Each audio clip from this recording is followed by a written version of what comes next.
Dave Young. This is important stuff. If we let Global One push their bills through unchallenged, I predict we will find ourselves living in a dictatorship that will rival anything Orwell ever concocted. Mufumbi Taylor. Are you talking about the book 1984 by George Orwell? Dave Young. Yes, I suggest that you all read it if you haven't already. Avoiding that kind of world is what's at stake. Ezekiel. What can we do? Dave Young. Stay on top of information on upcoming laws and proposals. Contact government officials and let them know how you feel. Ezekiel. Don't you think we have to do something more radical? Dave Young. Not yet.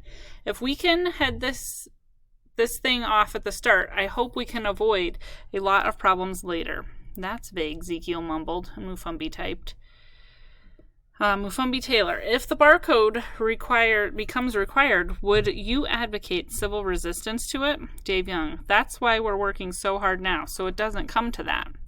Mufumbi. What if it did happen? Would you suggest that all people resist and not get coded on the grounds that it is an unconstitutional law?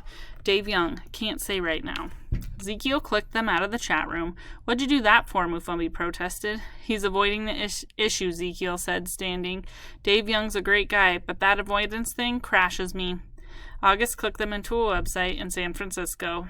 The anti-code group on the site was claiming that the barcode linked you to the devil. She remembered Nedra's article with the quote from the Bible. August clicked out of that site. That group thinks drinking milk links you to the devil. Don't laugh, Nedra snapped. Maybe it does. Agro Global owns every dairy farm on Earth, and all their cows are transgenic, which means they've all been altered to produce more milk. As far as I'm concerned, Global One is the devil. Who's ready for this? Allison asked, tapping the case she held. I am, Nedra said quickly. Allison opened the case and slid out a small metal piece that looked like a computer mouse with a monitor in it. She held it up to her eye and clicked a button. What is that? Kayla whispered to Ezekiel. A virtual reality headset, he told her. Allison's father has no idea she takes it out. She has to sneak to load her eye scan into the lock just so we can unlock the case. She's such a genius. She was able to do it. What do you use it for? Kayla asked. You'll see, Ezekiel said.